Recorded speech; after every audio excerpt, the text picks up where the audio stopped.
Right, so hello and welcome back to Books and Things and welcome to another video, and today I'm going to be beginning my series Feminist Victorians and talking about Charles Dickens's Dombey and Son.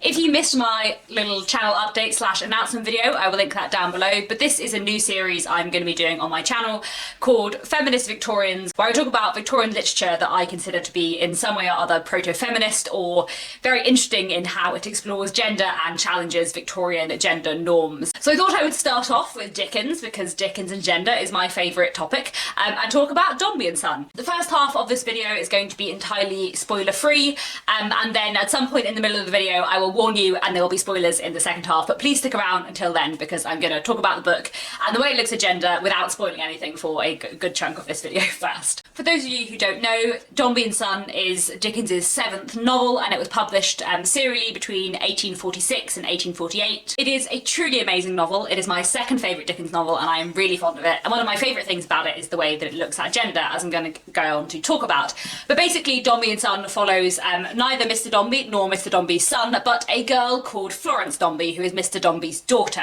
Mr. Dombey has this company, Dombey and Son, that he loves. It is all of the world to him, that he is important in commerce, that his company is successful, and that he has a son to carry on his company. At the very beginning of the book, his son is born. Florence is at this point 6 years old, and Mr. Dombey loves his son, Paul. He is so delighted to have a son, but he completely neglects and ignores his daughter, Florence, because a daughter is nothing to him, because a daughter can't carry on his company. And in this book, we follow the life of Florence Dombey, how her father's treatment affects her, and various other plot lines and characters that come in later on. This book is fascinating in its exploration of gender. I am not going to be able to discuss everything that this book looks at in terms of gender today because there are so many things that I could discuss and I could go on for a very long time, but there are a few things I wanted to discuss in particular, which I thought would be really interesting. So there are three main ways, I would say, in which I think you can consider Dombey and Son a proto-feminist novel. Three ways in which this book aims to challenge Victorian preconceptions about what it means to be a man or a woman or a boy or a girl, what masculinity and femininity are and do. Ways in which this book really examines gender power dynamics in the Victorian period in a really interesting way. The first is the way that Dombey and Son looks at the gendered treatment of children, and how girls are often passed over and not considered and neglected in favour of male children within Victorian society, how boys are valued so much more than girls. And this is a lot to do with the way that Mr. Dombey treats Florence in comparison to his son, and the way that he considers Florence just unimportant entirely because of her gender, whereas Paul, because of his gender, is the kind of treasure of his heart. I want to read you a little bit from the first chapter, which I think entirely sums up what Dickens is exploring here. This is referring to Mr. and Mrs. Dombey. They had been married 10 years, and until this present day on which Mr. Dombey sat jingling and jingling his heavy gold watch chain in the great armchair by the side of the bed, had had no issue to speak of. None worth mentioning. There had been a girl some 6 years before, and the child who had stolen into the chamber unobserved was now crouching timidly in a corner whence she could see her mother's face. But what was a girl to Dombey and Son? In the capital of the house's name and dignity, such a child was merely a piece of base coin that couldn't be invested, a bad boy, and nothing more. It's really interesting as well. I'm going to do like weird closed textual analysis, which I don't usually do. The fact that there is like a paragraph break between no issue and to speak of, I think is really significant, because there's like a big gap to be like, there's no children. Oh, to speak of, I guess there's a girl. And also the fact that in this paragraph where it talks about her being a bad boy, boy is capitalised and girl isn't, to show the kind of like importance of boys over girls within Victorian imagination and Mr. Dombey's imagination. And this kind of idea of girls being worthless to Victorian society, especially as children, but also later when they grow up to be women, is really interestingly explored in Dombey and Son. And the kind of commercialization of people, and especially of women, is kind of referenced here with the idea that a girl is a piece of base coin that couldn't be invested, that girls are worthless because they don't have the same financial value and financial capabilities as boys. And this is something that goes throughout the whole novel, and the fact that Mr. Dombey favours his son over his daughter simply because of their genders, and because of his son's kind of career potential because of his gender, and the way that this is explored in Dombey and Son is fantastic, and the way Dickens so severely criticises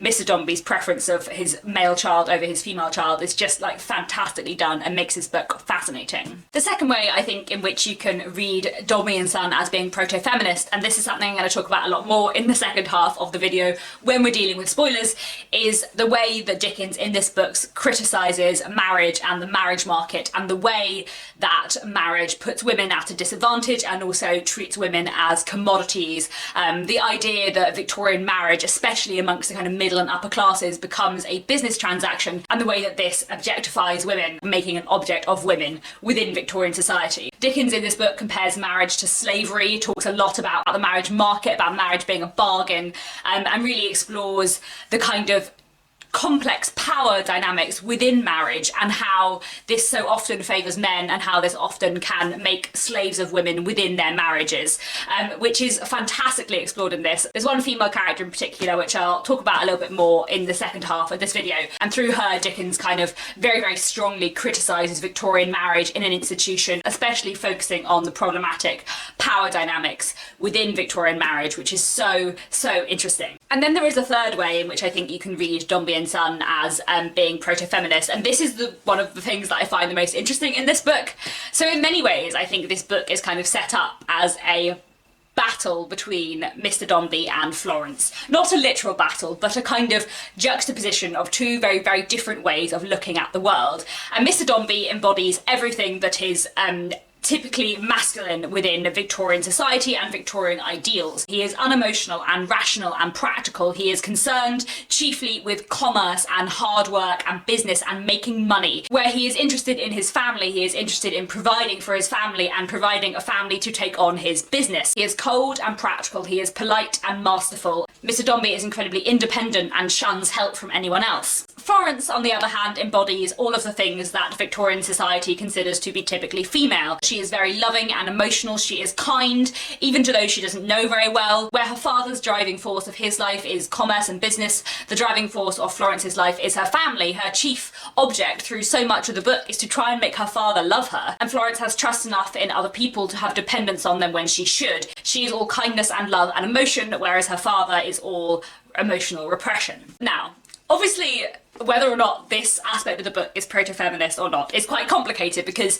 it does buy into a lot of Victorian stereotypes about gender. However, what we see in Dombey and Son is a man who embodies all of the typical and admirable characteristics of Victorian ideals of masculinity, and a woman who embodies all of the ideals of Victorian femininity, in which the ideal Victorian woman is shown to be so much a better person and so much a better ideal person in general than the ideal Victorian man, whereas the ideal Victorian man, Mr. Dombey, is shown to be awful in so many ways. And in this book, effectively, we have a weighing, a juxtaposition between Victorian femininity and Victorian masculinity, where Victorian femininity is shown to be clearly superior, and we'd all be much better if we were more like the ideal Victorian woman. Now, as I said, it's complicated whether or not we consider this proto-feminist, because I think actually for the time this is something that is really, really interesting and something that a lot of people within the Victorian period would not have considered to be true.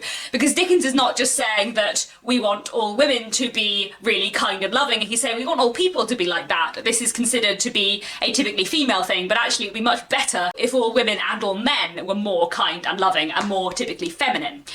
I think it's interesting to note as well that all of the good male characters within the novels, all of the men that we like, are not very typically masculine. Walter, Captain Cuttle, Gills, John Carker, Mr. Toots, these people don't fit into typical ideals of what it means to be a Victorian man.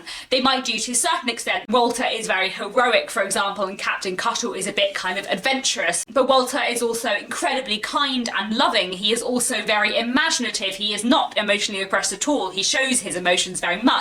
Mr. Gills has completely no business sense at all, and he's sort of in a slightly platonic old married couple relationship with Captain Cuttle. I do not have time to go into that here, but the way that Captain Cuttle and Solomon Gills treat each other, they treat each other a bit like they are a happily married couple. Like, they are very much a team and a partnership through a lot of it. They care very deeply for each other. They are both surrogate parents towards Walter. And if you ever want to go and read Queer Dickens by Holly Fernie, she talks about them quite a bit in here. Suffice to say that Solomon Gills and Captain Cutler do not exactly fit into Victorian ideals of masculinity. We have John Carker, who is incredibly meek, which within Victorian society is considered a more feminine quality. And we also have Mr. Toots, who is very emotional, who is incredibly kind, and who is definitely not business-minded or perhaps intelligent. Mr. Toots certainly does not fit into typical Victorian ideals of masculinity. Whereas the male characters who exhibit much more typically male characteristics within Victorian society, people like Mr. Dombey and Joe Bagstock and James Carker, they are not characters that we like. They are not the sympathetic characters within this book, which I do think is really interesting. And it's very interesting and complicated to look at this aspect of Dombey and Son and whether or not this is proto-feminist, because Dickens, as I said, is still playing with kind of stereotypes about femininity and masculinity within Victorian society, but the way that he is playing them off against each other and the way that he is showing typically feminine qualities to be superior is really, really fascinating and really, really interesting. And in many ways I think you can see Dombey and Son as a battle between typical femininity and typical masculinity, where typical femininity wins and is shown to be entirely superior, which for the Victorian period is really quite interesting. So that ends the spoiler-free section of the video. I'm now going to go and talk about a few things in a bit more depth, in a more spoilery fashion, a few things in the middle of the book that I want to dwell on in particular, and also the ending of the book I want to talk about as well, before kind of drawing my conclusions in a way. But for those of you who are leaving now and have not read the book yet, I hope you enjoyed this video. There will be more, I promise. I'm really enjoying making this. I really enjoyed like planning it out. I went back to my undergrad dissertation, which I wrote on gender in Charles Dickens, and like read through all the bits where I talked about Dombey and Son, which made me happy and also made me think that I really need to do one of these videos on our mutual friend soon, because yeah, I have many things to say about proto-feminism and our mutual friend. Now that we're into spoilers, and you have all hopefully read this book, let's talk about Edith Dombey, because she is what we're really here for. So, the Dickens critic Kelly Hager says that in Dombey and Son, with the character of Edith Dombey, for the first time we see a feminist Dickens emerge. And I think actually that is very, very true. With the character of Edith Dombey, who I do think is one of the best characters in all of Dickens, we see a complete overturning of gender ideals. We see a complete criticism of the Victorian marriage institution, and we see an incredibly passionate, powerful, dangerous, in many ways, woman who is also incredibly sympathetic, incredibly compelling, incredibly interesting. Very, very different to Florence, who is our main heroine, but she is the secondary heroine in her own right, who is incredibly fascinating. And I really do think that, like, through the character of Edith Dombey, you do see a real kind of proto-feminism coming through. You see a really, like, it's very hard to read Edith Dombey as anything other than a feminist character, because she is so powerful, and through the character of Edith and through the marriage that Edith and Mr. Dombey make and how truly awful it is, Dickens is completely attacking like the Victorian ideals of marriage. He attacks the ideal of the submissive like angel in the house, and he completely dismantles the idea of like a patriarchal head of the house in such a powerful, compelling way. He attacks marriage, and he also attacks the awful treatment that Edith has to undergo from Mr. Dombey because he has no respect for her. Dickens also criticises within Victorian society the fact that so many women are brought up for the purpose of marriage and for no other reason. Kind of Edith's education and her bringing up by her mother is incredibly criticised within this book. And Edith's criticism of Victorian marriage as an institution, I think, is definitely Dickens' criticism too. It's Dickens also saying these things that Edith is saying, Dickens agreeing how messed up and problematic the kind of marriage market within Victorian society is. The very fact that it is, for a lot of the time, especially for the middle and upper classes, a market. I want to read you one of my favourite sections in this whole book, which is just awesome. This is the night before Edith gets engaged to Mr. Dombey, and this is what she says to her mother. "You know he has bought me," she resumed, "or that he will tomorrow. He has considered of his bargain, he has shown it to his friend, he is even rather proud of it, he thinks that it will suit him, and may be had sufficiently cheap, and he will buy tomorrow. God, that I have lived for this, and that I feel it." "What do you mean?" resumed the angry mother. "Haven't you from a child?" "A child," said Edith, looking at her. "When was I a child? What childhood did you ever leave me? I was a woman, artful, designing, mercenary, laying snares for men before I knew myself or you, or even understood the base and wretched aim of every new display I learnt. You gave birth to a woman. Look upon her. She is in her pride tonight." "Look at me," she said, "who have never known what it is to have an honest heart and love. Look at me, taught to scheme and plot when children play, and married in my youth and old age of design, to one for whom I had no feeling but indifference. Look at me, whom he left a widow, dying before his inheritance descended to him. A judgment on you well deserved, and tell me what my life has been for 10 years since. There is no slave in the market, there is no horse in a fair, so shown and offered and examined and paraded mother as I have been for 10 shameful years. Is it not so?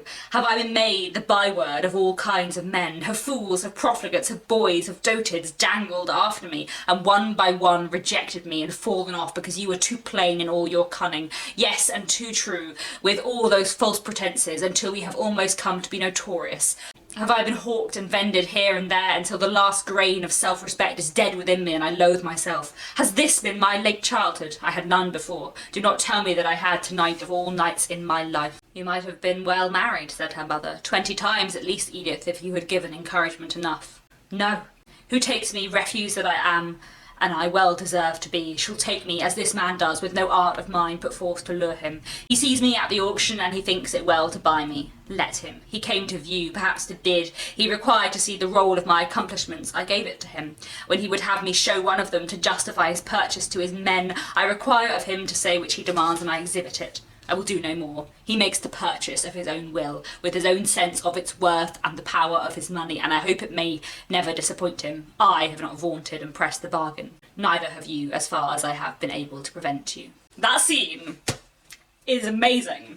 So well written and so powerful and so cleverly done. Edith talks about marriage as a market, as a bargain. She talks about Mr. Dombey having considered of his purchase, being happy to purchase it. She uses the word it a lot to refer to partly their marriage and also to herself, because she knows that is how Mr. Dombey sees her, not as a full person. And I think you can definitely see that Edith's criticism here is Dickens's criticism of marriage, partly because she speaks so strongly and because her idea of marriage as a business partnership is justified later on in this book. Mr. Dombey treats Edith as he treats his staff at work, with disrespect, insolence, and an expectation to be obeyed. But also we do see Dickens use similar language about marriage in his other novels. For example, Bella Wilfer in Our Mutual Friend uses similar metaphors and similes to talk about marriage, which I think is quite telling that Dickens kind of returns to this idea in other books as well. And also, we as readers know to believe what Edith is saying and to agree with what Edith is saying, because we are told to like Edith,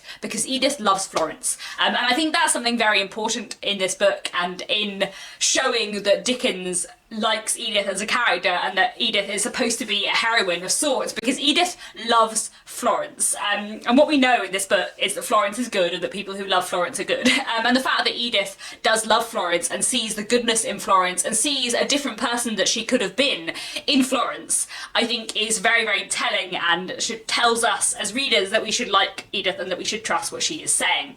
I wanted to talk a little bit more about what I just mentioned about Mr. Dombey not seeing Edith as a kind of full person. At one point in the book, Mr. Dombey says, "The idea of opposition to me is monstrous and absurd," and Dickens here capitalises me, partly for emphasis, but also it kind of reads like Mr. Dombey is making a god of himself in the same way that you capitalise he for a god. The idea that he is so above Edith, that the idea that she could possibly not do exactly what he says is just impossible.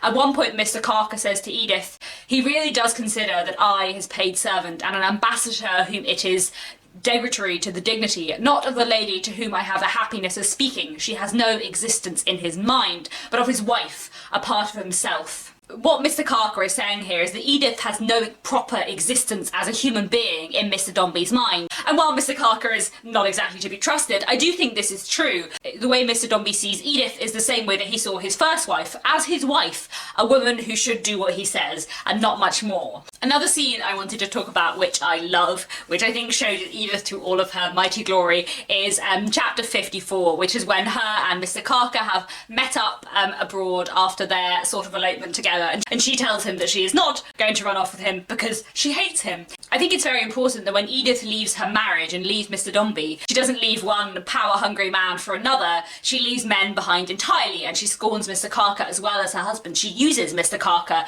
and ruins Mr. Carker in running off with him, but she has no intention of staying with him. And I think it is very important as well that she doesn't actually have an affair with Mr. Carker, especially because within Victorian society, that would have been considered so terrible and so immoral, and she would have been considered so fallen that by making her not do that, what Dickens is effectively saying is, but she's a good woman. Dickens is effectively trying to tell the Victorian reader that she is a good woman, and that yes, she leaves Mr. Dombey, but she doesn't actually leave Mr. Dombey for another man, though she lets him think that.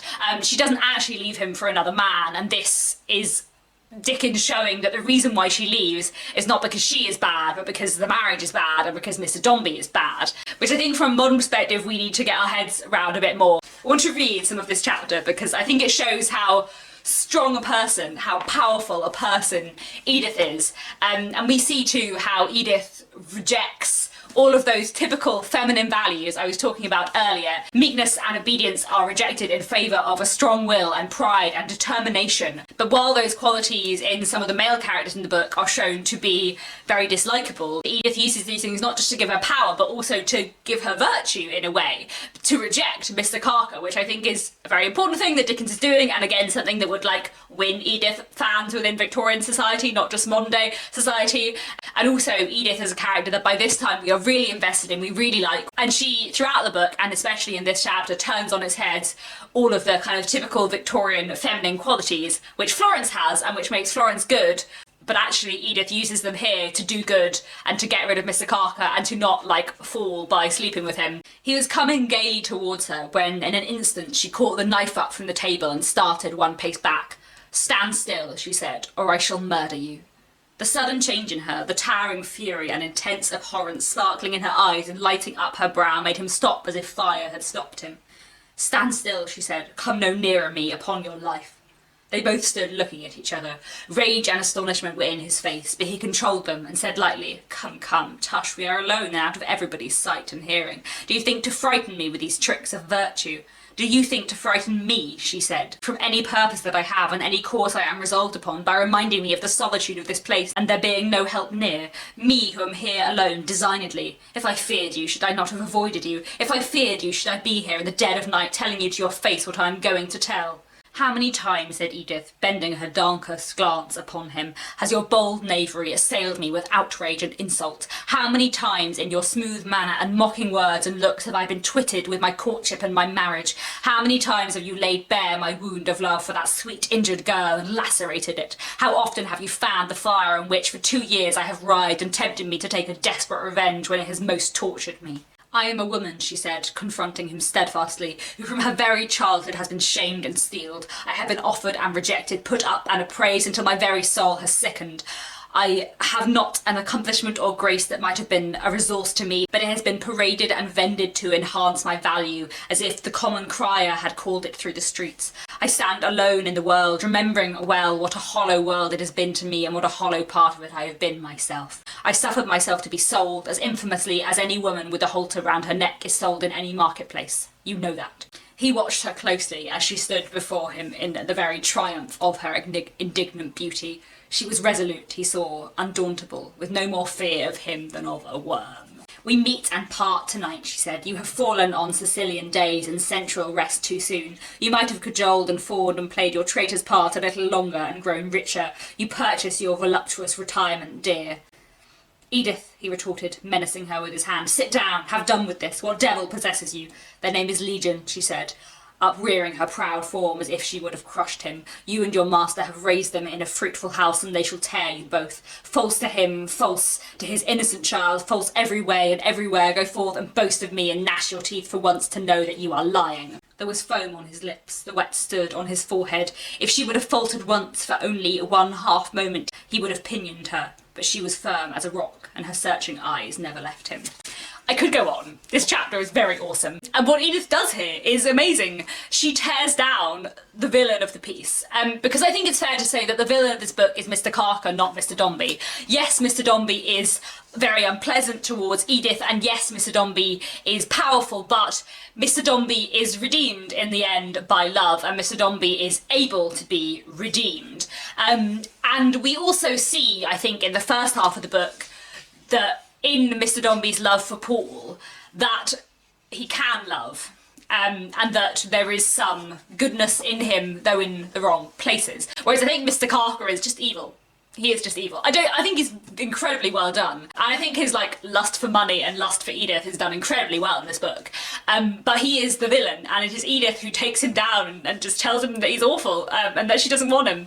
Which I just think is incredibly powerful. And I think it's very hard to read this scene without feeling like empowered, without feeling how powerful Edith is and how cool that is. And I think as well for the Victorians reading this scene, they are reading a woman who is exhibiting typically unfeminine characteristics for the Victorian period, but in order to protect her virtue, which is considered very feminine. So again, complicated proto-feminism, because it's the idea of like virtue a bit, you know, annoying. At the same time, I think Victorians reading this, because of that, would like Edith all the more and would respect the power that she has, which I think is really interesting. I want to talk a little bit about the ending of the book and how proto-feminist that is, because the one thing that every now and then slightly upsets me about Dombey and Son is that I wish Florence and Edith saw more of each other at the end. And I am really glad that Edith comes back at the end and that Florence sees her. And I'm really glad too that Florence still calls her Mama, that even though she slightly shrinks back from her, even though she is slightly afraid of Edith, even though she feels that her loyalty has to be to her father as her blood relation, even though in Florence's mind what should happen now is that Edith should beg her father's forgiveness and come back and be married to him again. She does still love Edith and she does still call her Mama. She still views her as her mother, as she did when she was her stepmother before. And it's complicated in this scene because it saddens me that Florence asks Edith to ask for her father's forgiveness, but it also makes me happy that Edith says that she will not go back to him and kind of shows Florence her own naivety, I think. Mamma, said Florence, he has lost his fortune. He has been at the point of death. He may not recover even now. Is there any word that I shall say to him from you? Did you tell me, asked Edith, that you were very dear to him? Yes, said Florence in a thrilling voice. Tell him I am sorry that we ever met. No more, said Florence after a pause. Tell him if we ask that I do not repent of what I have done, not yet, for if I were to do it again tomorrow I should do it. But if he is a changed man. She stopped. There was something in the silent touch of Florence's hand that stopped her. But that, being a changed man, he knows now it would never be. Tell him I wish it had never been. May I say, said Florence, that you are grieved to hear of the afflictions he has suffered? Not, she replied, if they have taught him that his daughter is very dear to him. He will not grieve for them himself one day if they have brought that lesson, Florence. You wish him well, and would have him happy. I am sure you would, said Florence. Oh, let me be able, if I have the occasion at some future time, to say so. Edith sat with her dark eyes gazing steadfastly before her, and did not reply until Florence had repeated her entreaty, when she drew her hand within her arm and said, with the same thoughtful gaze upon the night outside, Tell him that if, in his own present, he can find any reason to compassionate my past, I send word that I asked him to do so. Tell him that if, in his own present, he can find a reason to think less bitterly of me, I asked him to do so. Tell him that, dead as we are to one another, never more to meet on this side of eternity, he knows there is one feeling in common between us now that never was before. Her sternness seemed to yield, and there were tears in her dark eyes. I trust to myself for his better thoughts of me, and mine of him. When he loves his Florence most, he will hate me least. When he is most proud and happy in her and her children, he will be most repentant for his own part in the dark vision of our married life. At that time I will be repentant too. Let him know it then, and think that what I thought so much of all the causes that had made me what I was, I needed to have allowed more for the causes that had made him what he was. I will try then to forgive him his share of the blame. Let him try to forgive me mine. I feel like there's such a mix of messages going on here. But I think it's important that Edith kind of qualifies her asking for forgiveness. And she does not ask for forgiveness because, as she says, she would do the same thing again. But she says that she will try and think less badly of him if he tries and thinks less badly of her, because they both love Florence now, and that is a kind of bond between them. There is a little bit of me, I think, that wishes that at the end of the Dombey and Son, Florence was reunited with Edith and Mr. Dombey was just left to kind of die alone. But while there's a little bit of me that thinks that, I do also think that Mr. Dombey's change and his character development over the course of the book and his learning to value Florence is incredibly important.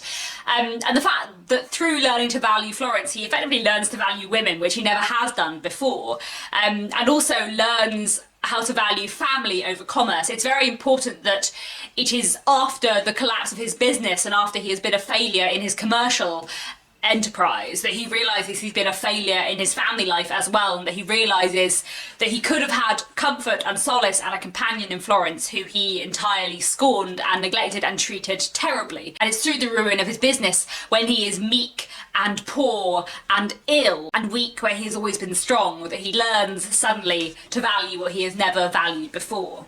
It was arrested by a cry, a wild, piercing, loving, rapturous cry, and he only saw his own reflection in the glass, and at his knees his daughter. Yes, his daughter.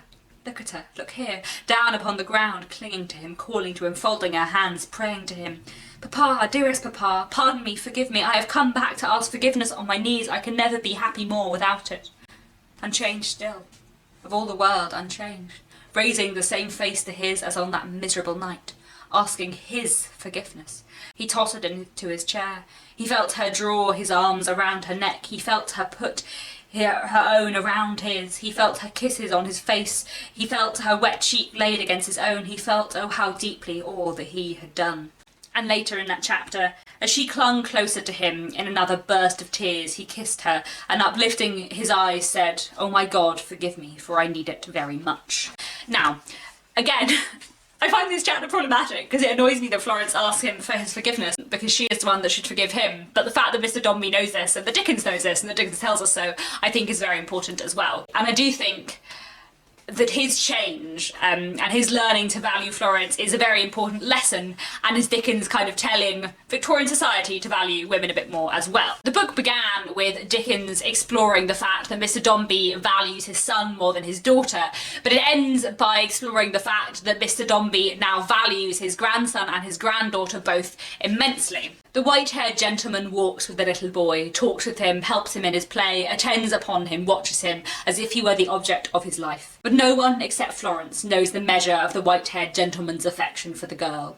That story never goes about. The child herself almost wonders at a certain secrecy he keeps in it. He hoards her in his heart. He cannot bear to see a cloud upon her face. He cannot bear to see her sit apart. He fancies that she feels a slight when there is none. He steals away to look at her in her sleep. It pleases him to have her come and wake him in the morning. He is fondest of her and most loving to her when no creature is by.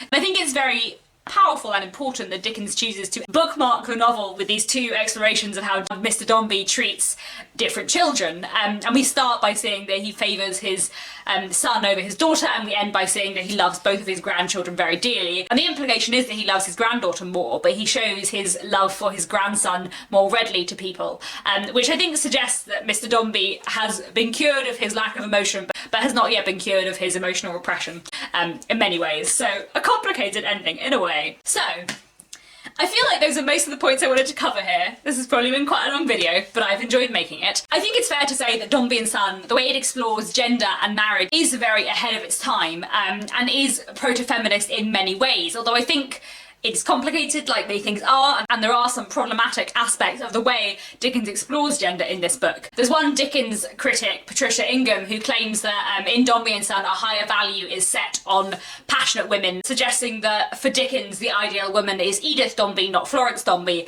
But I don't actually think that is true within the book. Edith is presented incredibly sympathetically, she is an incredibly compelling and fascinating character, but Florence is still the heroine, and Florence is still the one that gets the happy ending. And I think you have to wait a little bit further on in Dickens's writing career to get to women a bit more like Edith, who are fully the heroines of their books. But I do think that what Dickens does with the character of Edith Dombey, even if Edith Dombey is not presented as the ideal woman, even if she does not get a full happy ending, she does get to be free from a marriage she hates, and despite her defiance of all of the Victorian social norms, she's also incredibly sympathetic, incredibly compelling, incredibly memorable, and incredibly human as well. And she is not required by the narrative to change her personality, to change who she is, in the same way that Mr. Dombey is. Yes, Florence does help to soften her in some ways, and she does love Florence, but she doesn't change her life and her character for Florence, whereas Mr. Dombey has to, and Mr. Dombey has to for the narrative to be satisfying.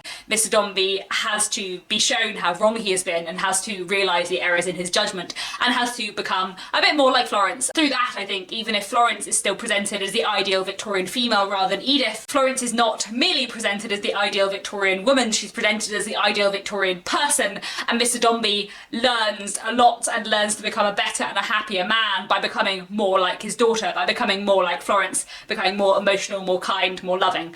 So I think that's everything I wanted to say. I hope this video was interesting. Please let me know down in the comments if you enjoyed this, because I'm hoping to make more videos like this, and I would like your feedback if this format works and everything. And yeah, I really enjoyed making this video. Looking forward to doing more like this in the future. So thank you so much for watching, and I'll be back very soon with another bookish video.